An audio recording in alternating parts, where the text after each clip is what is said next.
Welcome to Ravindra Reddy academy. ఈరోజు క్లాసులో మనం ఆంత్రస్రావిక వ్యవస్థ గురించి తెలుసుకుందాం.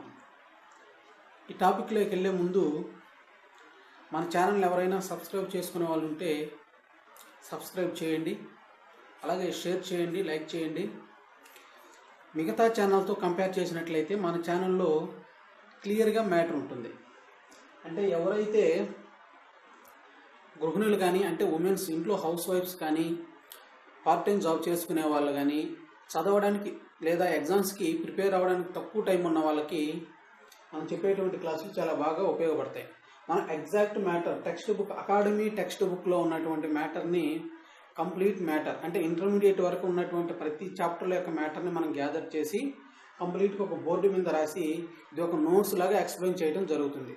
ఇటువంటి వాళ్ళకి ప్రిపరేషన్ టైం తక్కువ ఉంది, మేము ఎక్కువ ప్రిపేర్ అవ్వలేము, మాకు జాబ్స్ ఉన్నాయనుకునే వాళ్ళకి మనం చెప్పేటువంటి క్లాసులు చాలా బాగా ఉపయోగపడతాయి. కాబట్టి ప్రతి ఒక్కరు ఎవరైతే మన ఛానల్ని సబ్స్క్రైబ్ చేసి చూస్తున్న వాళ్ళు మీ ఫ్రెండ్స్కి షేర్ చేయండి, అలాగే లైక్ చేయండి. కొత్తగా చూస్తున్న వాళ్ళు ఎవరైనా ఉంటే మన ఛానల్ని సబ్స్క్రైబ్ చేసుకోండి. అయితే ముందుగా ఈ ఆంత్రస్రావిక వ్యవస్థ యొక్క అధ్యయనాన్ని ఎండోక్రైనాలజీ అని అంటాం. ఆంత్రస్రావిక వ్యవస్థ యొక్క అధ్యయనాన్ని మనము ఎండోక్రైనాలజీ అని అంటాము.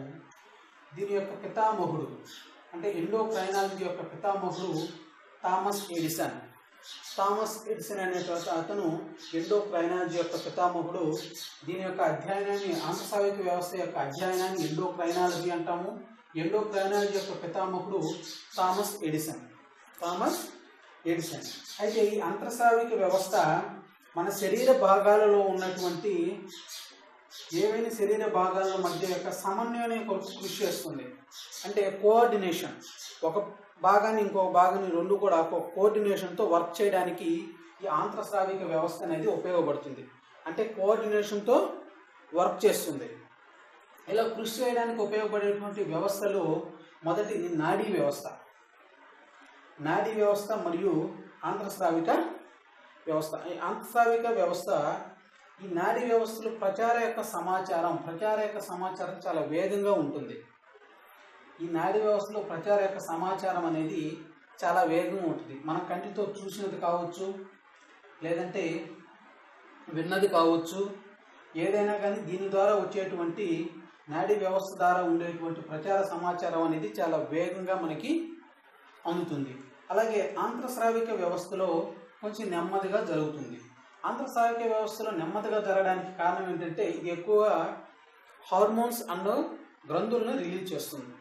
సో వీటి నుంచి వచ్చేటువంటివి కొంచెం నెమ్మదిగా వర్క్ చేస్తాయి కాబట్టి వీటి నుంచి వచ్చేటువంటి ప్రచార సమాచారం నెమ్మదిగా ఉంటుంది. మరి దీని ద్వారా వచ్చేటువంటి సమాచారము చాలా త్వరగా అనేది జరుగుతుంది. నాడీ వ్యవస్థ ద్వారా ఉండేటువంటి ప్రచార సమాచారం వేగంగా ఉంటుంది.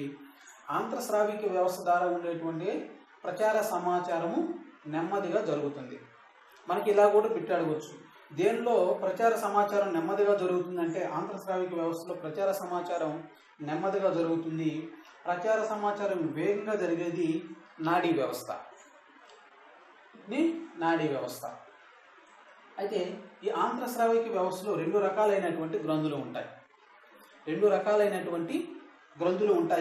అందులో ఒకటి బహిస్రావిక గ్రంథులు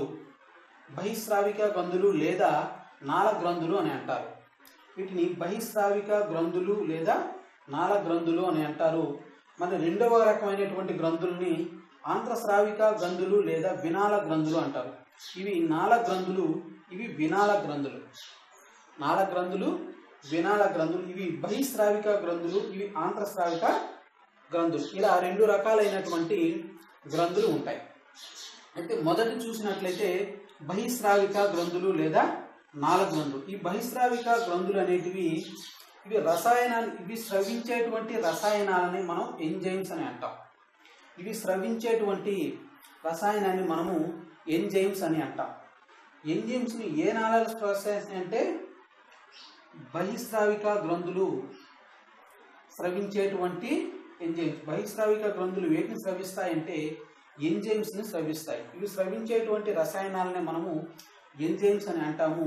ఇవి నాళాల ద్వారా ప్రయాణిస్తాయి. ఇవి నాళాల ద్వారా ప్రయాణించి చర్య జరిగిన తర్వాత తిరిగి మళ్ళీ ఏర్పడతాయి. ఎప్పుడైతే ఇవి నాళాల ద్వారా ప్రయాణించి ఇక్కడ చర్య జరిగిన తర్వాత మన బాడీలో ఒక పార్ట్లో ఏదైనా దానికి సంబంధించినటువంటి చర్య జరిగిన తర్వాత మళ్ళీ కొత్తవి అనేటివి తయారవుతూ ఉంటాయి.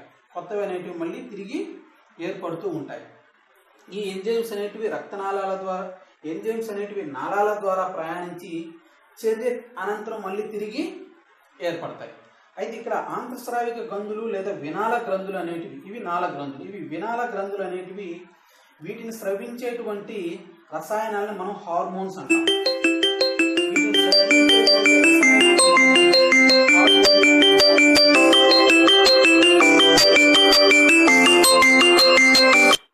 వీటిని స్రవించేటువంటి రసాయనాలను మనం హార్మోన్స్ అంటాం.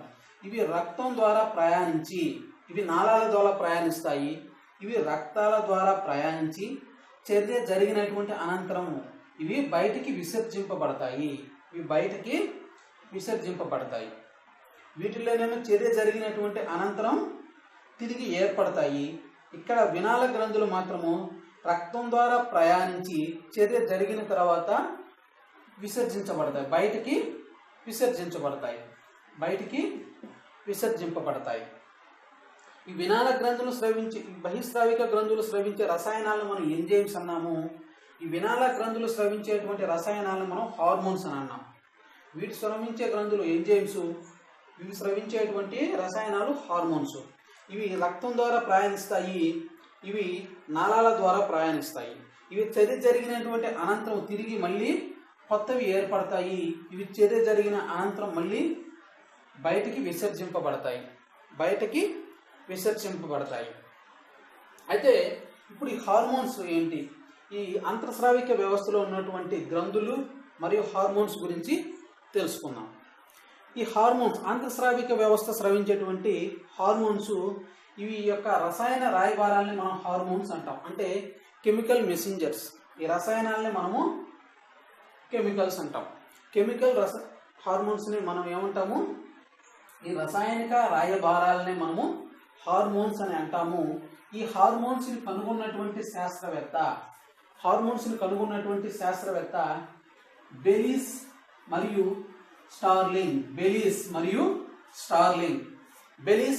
స్టార్లింగ్ అనేటువంటి శాస్త్రవేత్తలు ఈ హార్మోన్స్ని కనుగొనడం జరిగింది. హార్మోన్స్ని కనుగొన్నవారు బెలీస్ మరియు స్టార్లింగ్స్. అయితే ఈ హార్మోన్స్ యొక్క లక్షణం ఏంటి అంటే వీటి యొక్క మెయిన్ క్యారెక్టరిస్టిక్స్ ఏంటంటే ఒక చోటు నుండి మరొక చోటికి రవాణా చెందుతాయి.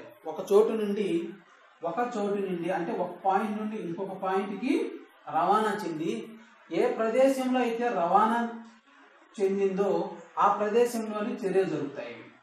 ఒక ప్లేస్ నుండి మరొక ప్లేస్కి ట్రాన్స్ఫర్ అవుతాయి. ఒక చోటు నుండి మరొక చోటికి రవాణా చెందినటువంటి ప్రదేశంలో అంటే పాయింట్ ఏ అండ్ బి అనుకుంటే ఏ నుంచి బికి రవాణా చెందుతాయి. ఈ రవాణా చెందిన నుండి ఇక్కడ ఇవి చర్యలు అనేటివి జరుగుతాయి. అరే ఇవి చర్యలు జరిపేటువంటి దాన్ని బట్టి మరియు వీటి యొక్క రాసాయనిక స్వభావాన్ని బట్టి వీటి యొక్క కెమికల్ క్యారెక్టర్స్ని బట్టి హార్మోన్స్ని మూడు రకాలుగా డివైడ్ చేశారు. అందులో మొదటిది స్టెరాయిడ్ హార్మోన్ లేదా లైంగిక హార్మోన్, స్టెరాయిడ్ హార్మోన్ లేదా సెక్షువల్ హార్మోన్. మరి స్టెరాయిడ్ హార్మోన్కి ఎగ్జాంపుల్స్ ఏంటంటే testosterone, oestrogen and progesterone. Testosterone మనుషుల్లో ఇది మేల్స్లో రిలీజ్ చేసేటువంటి హార్మోన్ టెస్టోస్టెరాన్. టెస్టిస్లో ఇవి రిలీజ్ అవుతుంది టెస్టోస్టెరాన్.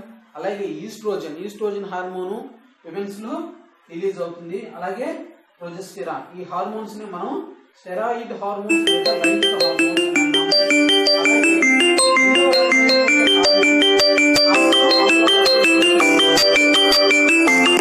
అమైనో ఆమ్లాలచే నిర్మించబడినటువంటి హార్మోన్స్ అమైనో యాసిడ్స్. ఈ అమినో యాసిడ్స్ ఈ అమినో యాసిడ్ ద్వారా నిర్మించబడినటువంటి హార్మోన్స్ ఇవే అడ్రినలిన్ అండ్ థైరాక్సిన్. అడ్రినలిన్ అనే హార్మోను మరియు థైరాక్సిన్ అనేటువంటి హార్మోన్. నెక్స్ట్ ప్రోటీన్స్తో నిర్మించబడినటువంటి హార్మోన్స్. ప్రోటీన్స్తో నిర్మించబడినటువంటి హార్మోన్ ఇన్సులిన్, సోమాటోట్రోఫిక్ హార్మోన్. ఇక్కడ మనం గుర్తించుకోవాల్సినవి ఈ మూడు.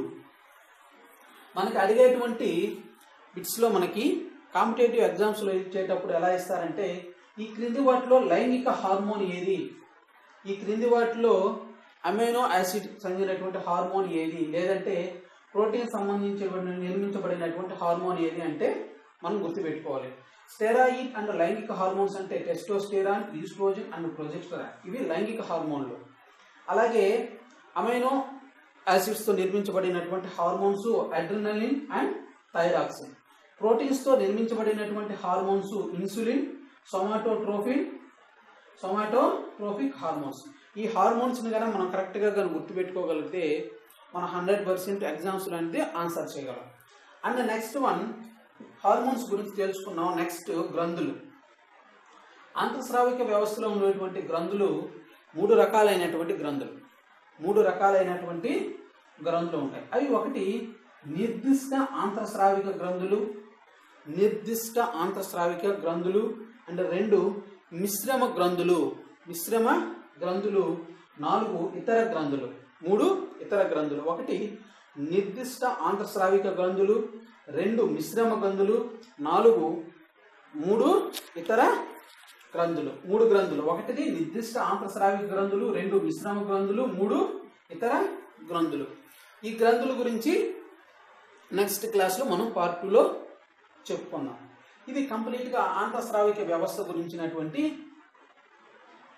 అలాగే హార్మోన్స్ గురించినటువంటి క్లాస్. నెక్స్ట్ మనం రేపటి క్లాసులో పార్ట్ 2లో అంతఃస్రావిక వ్యవస్థకు సంబంధించినటువంటి గ్రంథుల గురించి క్లియర్గా తెలుసుకుందాం. ఇందులో ఒకసారి మనం రివిజన్ చేసినట్లయితే అంతఃస్రావిక వ్యవస్థ యొక్క అధ్యయనాన్ని మనం ఎండోక్రైనాలజీ అన్నాము. థామస్ ఎడిసన్ అనేటువంటి పితామహుడు. ఎండోక్రైనాలజీ యొక్క ఒక పితామహుడు థామస్ ఎడిసన్. ఇది శరీర భాగాల మధ్య సమన్వయం చేయడానికి కృషి చేస్తుంది. ఇందులో నాడీ వ్యవస్థ మరియు అంతఃస్రావిక వ్యవస్థ. నాడీ వ్యవస్థలో సమాచారం వేగంగా ఉంటుంది, అంతఃస్రావిక వ్యవస్థలో సమాచారం అనేది నెమ్మదిగా ఉంటుంది. అలాగే ఇవి 2 రకాలైనటువంటి గ్రంథులు కలిగి ఉంటాయి. ఒకటి బహిస్రావిక గ్రంథులు లేదా నాళ గ్రంథులు, అంతఃస్రావిక గ్రంథులు లేదా వినాళ గ్రంథులు. ఈ బహిస్రావిక గ్రంథులు స్రవించేటువంటి రసాయనాలను మనం ఎంజైమ్స్ అని అన్నాము. వీటి ద్వారా ప్రయాణించి ఇవి నాళాల ద్వారా ప్రయాణించి తిరిగి మళ్ళీ చర్య జరిగినటువంటి అనంతరం తిరిగి ఏర్పడతాయి. అయితే అంతఃస్రావిక గ్రంథులు అలా కాదు. వీటి యొక్క స్రవించేటువంటి రసాయనాలను మనం హార్మోన్స్ అన్నాం. ఇవి స్రవించేటువంటి రసాయనాలను హార్మోన్స్ అన్నాము. ఇవి రక్తం ద్వారా, ఈ హార్మోన్స్ అనేటివి రక్తం ద్వారా ప్రయాణించి చర్య జరిగిన అనంతరం మళ్ళీ విసర్జించబడతాయి బయటికి. అయితే ఇవి హార్మోన్స్ ఏంటివి? అంతఃస్రావిక వ్యవస్థలో ఉన్నటువంటి హార్మోన్స్ మరియు గ్రంథులు. హార్మోన్స్ వీటి యొక్క శాస్త్రవేత్త బెలీస్ అండ్ స్టార్లింగ్. హార్మోన్స్ని కనుగొన్నటువంటి శాస్త్రవేత్త బెలీస్ అండ్ స్టార్లింగ్ ఇవి ఒక చోటు నుండి మరొక చోటికి ట్రాన్స్ఫర్ చెంది ఎక్కడైతే ట్రాన్స్ఫర్ చెందుతాయో అక్కడ ఇవి చర్య జరుపుతాయి. వీటి యొక్క స్వభావాన్ని బట్టి, అంటే వీటి యొక్క లక్షణాలను బట్టి వీటిని 3 రకాలుగా విభజించడం జరిగింది. ఒకటి స్టెరాయిడ్ హార్మోన్ లేదా లైంగిక హార్మోన్, లేదా నెక్స్ట్ సెకండ్ వన్ అమైనో ఆమ్లాలచే నిర్మించబడినటువంటి హార్మోన్, 3 ప్రోటీన్స్తో నిర్మించబడినటువంటి హార్మోన్. స్టెరాయిడ్ హార్మోన్ లేదా లైంగిక హార్మోన్స్కి ఎగ్జాంపుల్ టెస్టోస్టెరాన్, ఈస్ట్రోజన్, ప్రొజెస్టెరాన్. ఈ 3 కూడా లైంగిక హార్మోన్స్ కిందకు వస్తాయి. అలాగే అమినో యాసిడ్స్తో నిర్మించబడినటువంటి హార్మోన్స్ అడ్రినలిన్ అండ్ థైరాక్సిన్. ప్రోటీన్స్తో నిర్మించబడినటువంటి హార్మోన్స్ ఇన్సులిన్, సోమాటోట్రోఫిక్ హార్మోన్స్. అలాగే వీటి యొక్క గ్రంథుల్ని 3 రకాలుగా చెప్పుకోవచ్చు. ఒకటి నిర్దిష్ట అంతఃస్రావిక గ్రంథి, 2 మిశ్రమ గ్రంథి, 3 ఇతర గ్రంథులు. ఈ 3 గ్రంథుల గురించి మనము నెక్స్ట్ క్లాస్లో క్లియర్గా చెప్పుకుందాం. మన ఛానల్ని ఎవరైనా కొత్తగా చూస్తున్న వాళ్ళు ఉంటే సబ్స్క్రైబ్ చేయండి, షేర్ చేయండి, అలాగే లైక్ చేయండి. మీరు చూస్తున్న వాళ్ళు అట్లీస్ట్ ఒక 2 కానీ షేర్ చేయండి. Thank you.